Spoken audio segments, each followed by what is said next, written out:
Today's been a really overcast day. So like 3 this afternoon, I was like, you know, out overcast enough. I think I could go out there and shoot my garden tour. So I get the kids situated with a snack and, you know, chilling out in the afternoon, having some quiet time. And I come down to the garden, and no sooner than I get to the garden door, the sun just starts blaring for the first time all day. And I'm like, okay, never mind. Scratch that. Now it's evening, 6:30, came down here, perfect time for garden tour, go to the front gate, turn on the camera, and it starts to rain. And I'm like, okay. So, sitting here in the pavilion now, enjoying this nice little summer shower. It's kind of rain shower where the sun is shining.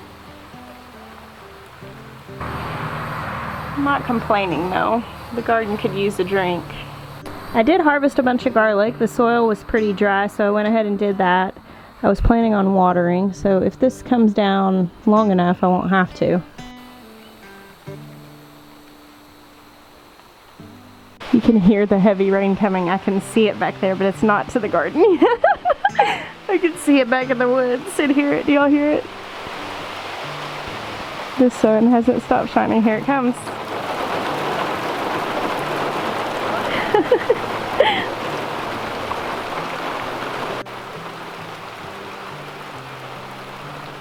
Summer showers are great when they're soaking, like when they actually wet the soil and water the plants. When they're really like fleeting and it's just enough to get everything getting damp and then the sun comes back out and so it's just like so humid you could swim in it, that's not great. I don't love it whenever that happens. This may be one of those times. I don't even know if this is going to register on the rain gauges because it seems to be coming in waves as the clouds pass over. Obviously the rain stopped and I did shoot my garden tour.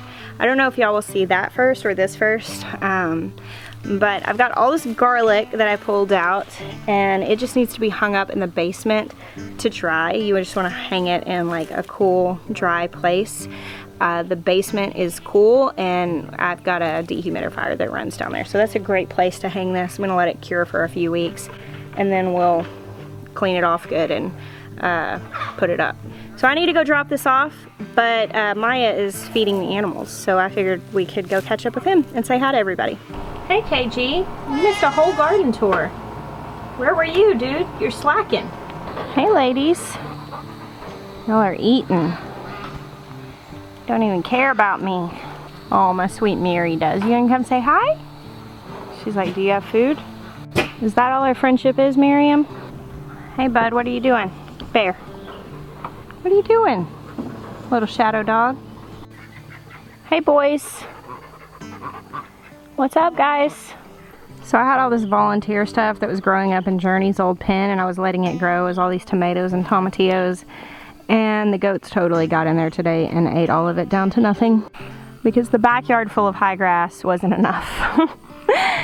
Definitely had to go for the one thing they had access to that I actually wanted to grow. Bear actually has not met the alpacas yet. Be sweet, Bear. Be sweet. Good boy. Leave him alone. Look at that beautiful evening sky. We're temporarily keeping the boys in this backyard area while we finish building the structure for them in the woods. Now they have a structure in here where they can get out of the weather and go to bed at night. And the girls are next door. Now they have a little barn over there that they all fit in fine. And they are currently in that yard area. Now eventually the girls will be over there in that cleared pasture. The boys will be back here where we cleared out these woods. And we wanted to just keep them up here kind of closer to the house while they're new because we want them to get acquainted with us before we let them out in these really big pasture areas.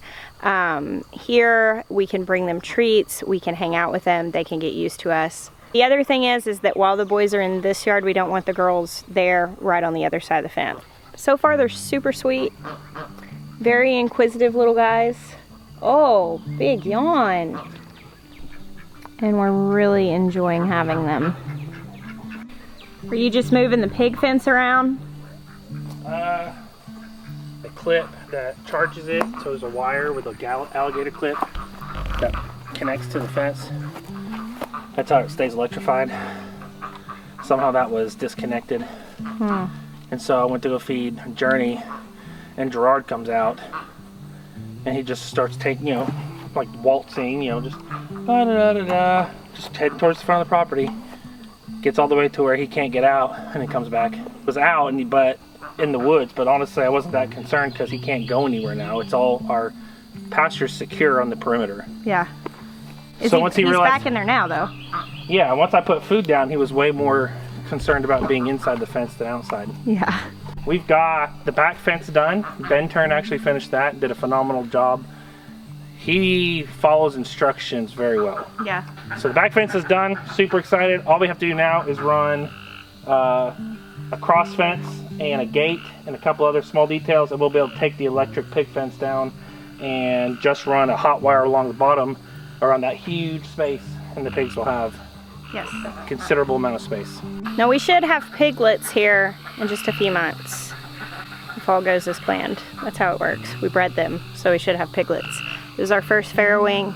That's a learning curve. I've been told not to have super high expectations for your first time farrowing, or pig's first time farrowing, but it's our first time and their first time, which is probably not a good combination. However, what I do know is that we're going to, you know, let the pigs out in that big area, and then we're going to actually create a smaller area for Gerard, so he'll be separate from the mamas, and then the mamas will have their space to have their piglets. We've got enough to worry about though between now and then, so we'll just cross that bridge when we get there. Now the alpacas don't really know what to think of the pigs. The pigs can't get to them, but they keep seeing them, and they're very concerned about them. They make their little squeaky toy sound when they see the pigs. When they hear Gerard, they'll all get going. They'll just be neighbors, and eventually I'm sure they'll get used to them. You better be sweet. Was that weird, Boomer? Come on, silly. Alpaca kisser. Now back here on this old chicken coop, I have some sort of volunteer plant situation going on.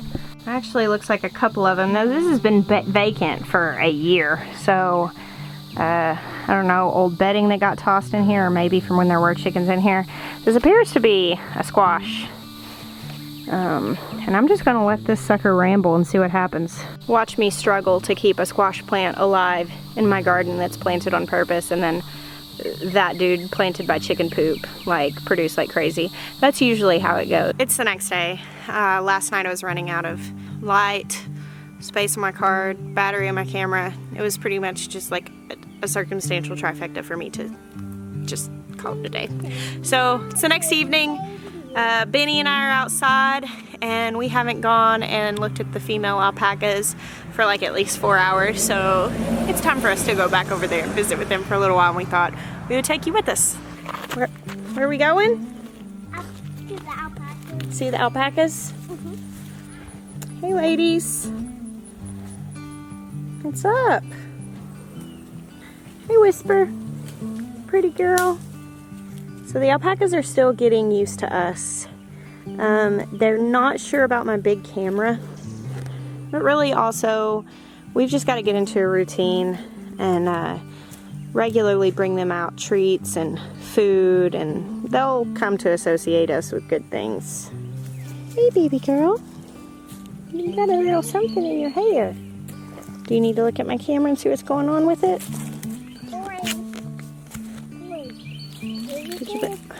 She's not sure what you're trying to hand her there, baby. Tori, baby. Have kisses? Have kisses? Thank you. She wants to give you kisses, okay? I don't think she wants to eat that. Say, can I have kisses? Hey, put the leaf down and let her kiss you, and then she'll let you touch her neck, okay? So say, can I have kisses? Oh, so sweet. Thank you, Tori. Have kisses? Thank you. You are a good Tori. You are a good Tori. You're a good Tori, that's right. I don't think she wants it, baby. I think Shadow is really pretty. She actually is one of my favorites. She's like a supermodel.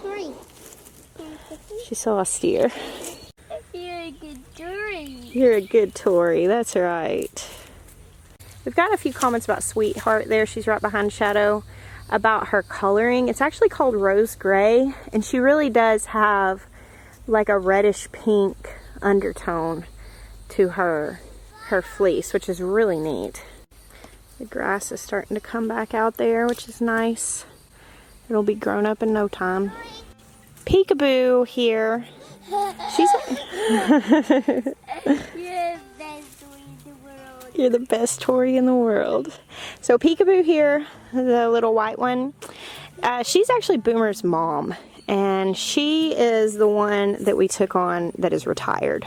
Peekaboo is the oldest of the females, but in saying that she's retired, what we're saying is she's just not going to be bred anymore.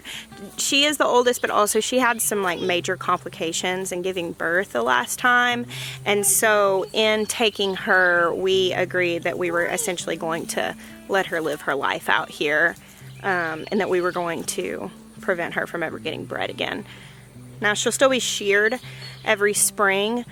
She's a sweet girl, and we were happy to let her live her life out with her alpaca family here on our farm. Basically what I've been doing the last few days since the alpacas got here is I just come out and sit and watch them.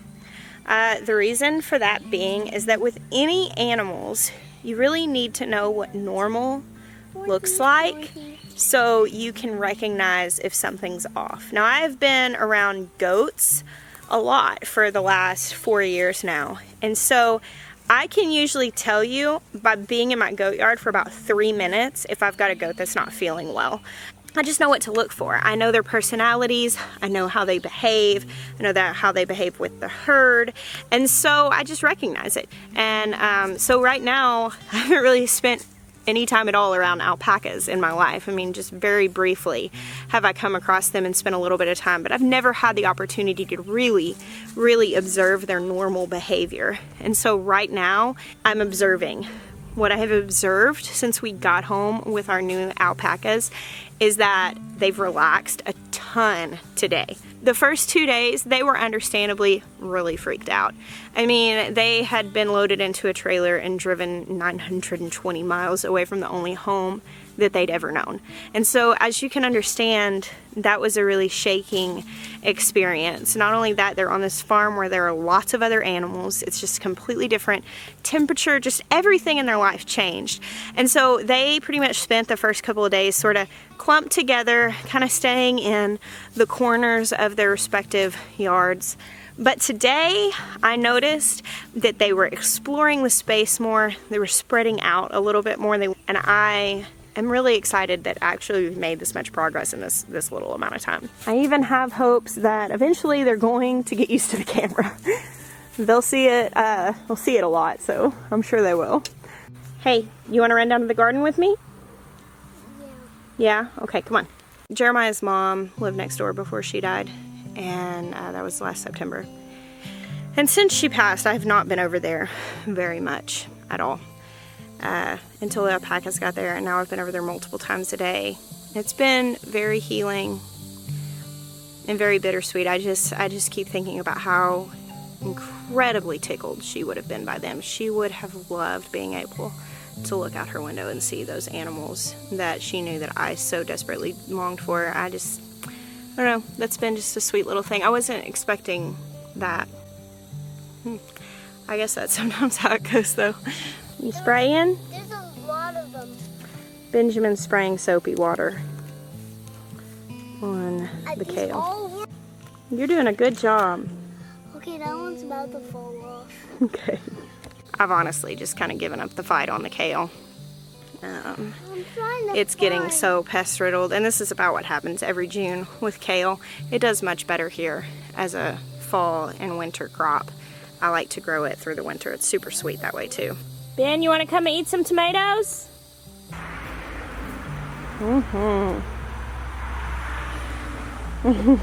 My little gardener. Look at those trusses of honey drops. Isn't that just so perfect? So pretty. See both of those. What are they? Are those colorful? Yeah. Can I eat them? Nope, those are Malia's. You can go tell her that they're ready. Can I spray the squash? Yes, you can spray the squash with that soapy water. There's squash bugs on there. Spray them. Good job. Okay, this is bad. I agree. Benjamin Peter is on the case of the squash bugs. You want to sneak a little peek here? The hive is buzzing. I love watching the bees come in and land with their legs completely covered up in pollen. That's the coolest thing to me. We're adding new boxes on top of those hives tomorrow. They're doing really well. We've taken a couple of peeks since they got here, but we haven't like done hive inspections or anything, but we're gonna add the boxes tomorrow and take a look at everything. So that'll be really cool. Hey Ben, you're a great gardener. You know it? Guys, I think that tomato, that Italian heirloom, may be just barely starting to blush. Come on, little Henny. You don't belong in here. Shoo, shoo, shoo. Oh, this garden brings me so much joy. As does raising up gardeners. Wow, look at the clusters on this Berry's Crazy Cherry. Isn't that crazy? I see how it got its name. He is truly a gardener. I told him we need to go inside and he's like, just a little while longer, Mom. I think that's something we can all relate to. Well guys, once again I'm running out of time, battery, and light. Thank you for hanging out with me today and yesterday on this little mix mash blog. I appreciate y'all so much and I bless you. Until next time.